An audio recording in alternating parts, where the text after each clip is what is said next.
Au commencement était celui qui est la parole de Dieu. Il était avec Dieu. Il était lui-même Dieu. Au commencement, il était avec Dieu. Dieu a tout créé par lui. Rien de ce qui a été créé n'a été créé sans lui. En lui résidait la vie, et cette vie était la lumière des hommes. La lumière brille dans les ténèbres, et les ténèbres ne l'ont pas étouffée. Un homme parut, envoyé par Dieu. Il s'appelait Jean. Il vint pour être un témoin de la lumière, afin que tous les hommes croient par lui. Il n'était pas lui-même la lumière, mais sa mission était d'être le témoin de la lumière. Celle-ci était la véritable lumière, celle qui, en venant dans le monde, éclaire tout être humain. Celui qui est la parole était déjà dans le monde, puisque Dieu a créé le monde par lui. Et pourtant, le monde ne l'a pas reconnu. Il est venu chez lui et les siens ne l'ont pas accueilli. Certains pourtant l'ont accueilli. Ils ont cru en lui. À tout cela, il a accordé le privilège de devenir enfant de Dieu. Ce n'est pas par une naissance naturelle, ni sous l'impulsion d'un désir, ou encore par la volonté d'un homme qu'ils le sont devenus, mais c'est de Dieu qu'ils sont nés. Celui qui est la parole est devenu homme et il a vécu parmi nous. Nous avons contemplé sa gloire, la gloire du Fils unique, envoyé par son Père, plénitude de grâce et de vérité. Jean, son témoin, a proclamé publiquement: « Voici celui dont je vous ai parlé lorsque j'ai dit, celui qui vient après moi m'a précédé, car il existait déjà avant moi. » Nous avons tous été comblés de ses richesses.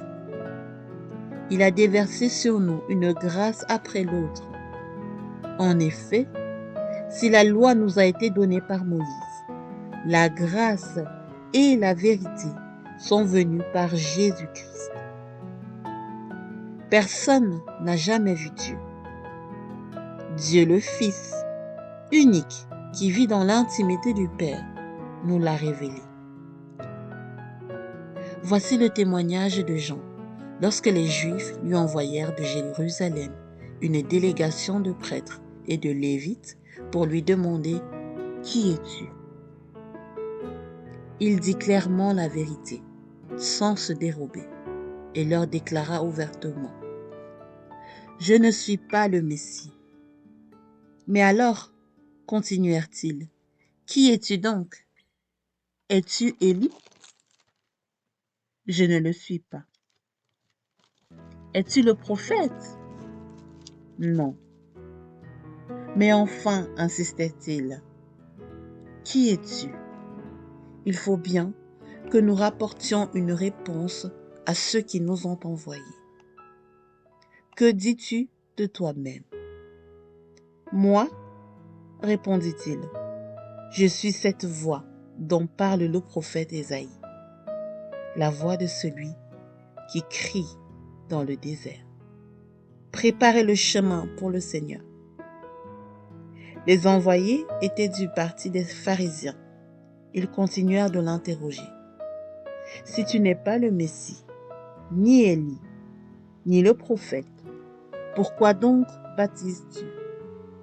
Moi, leur répondit Jean, je vous baptise dans l'eau. Mais au milieu de vous se trouve quelqu'un que vous ne connaissez pas. Il vient après moi, mais je ne suis pas digne de dénouer la lanière de ses sandales. Cela se passait à Béthanie, à l'est du Jourdain, là où Jean baptisait. Le lendemain, Jean aperçut Jésus qui se dirigeait vers lui. Alors il s'écria: Voici l'agneau de Dieu, celui qui enlève le péché du monde. C'est de lui que je vous ai parlé lorsque je disais: Un homme vient après moi, il m'a précédé, car il existait déjà avant moi. Moi non plus, je ne savais pas que c'était lui. Mais si je suis venu baptiser dans l'eau, c'est pour le faire connaître au peuple d'Israël. Jean-Baptiste rendit ce témoignage. J'ai vu l'Esprit descendre du ciel comme une colombe et se poser sur lui. Je ne savais pas que c'était lui. Mais Dieu, qui m'a envoyé baptiser dans l'eau, m'avait dit: Tu verras l'Esprit descendre et se poser sur un homme. C'est lui qui baptisera dans le Saint-Esprit. Or, cela, je l'ai vu de mes yeux et je l'atteste solennellement. Cet homme est le Fils de Dieu. Le lendemain, Jean était de nouveau là, avec 2 de ses disciples. Il vit Jésus qui passait et il dit: Voici l'agneau de Dieu. Les 2 disciples entendirent les paroles de Jean et se mirent à suivre Jésus. Celui-ci se retourna, vit qu'il les suivait et leur demanda: Que désirez-vous? Rabbi, c'est-à-dire maître, lui dirent-ils, où habites-tu? Venez, leur répondit-il, et vous le verrez. Ils l'accompagnèrent donc et virent où il habitait. Il était environ 4 heures de l'après-midi. Ils passèrent le reste de la journée avec lui. André, le frère de Simon-Pierre, était l'un de ces 2 hommes qui, sur la déclaration de Jean, s'étaient mis à suivre Jésus. Il alla tout d'abord voir son frère Simon et lui dit: Nous avons trouvé le Messie, ce qui se traduit par Christ.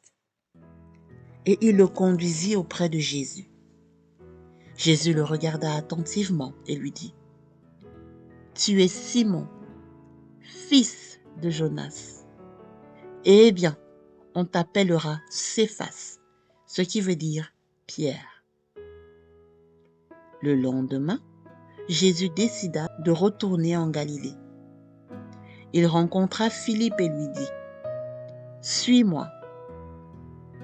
Philippe était originaire de Bethsaïda, la ville d'André et de Pierre.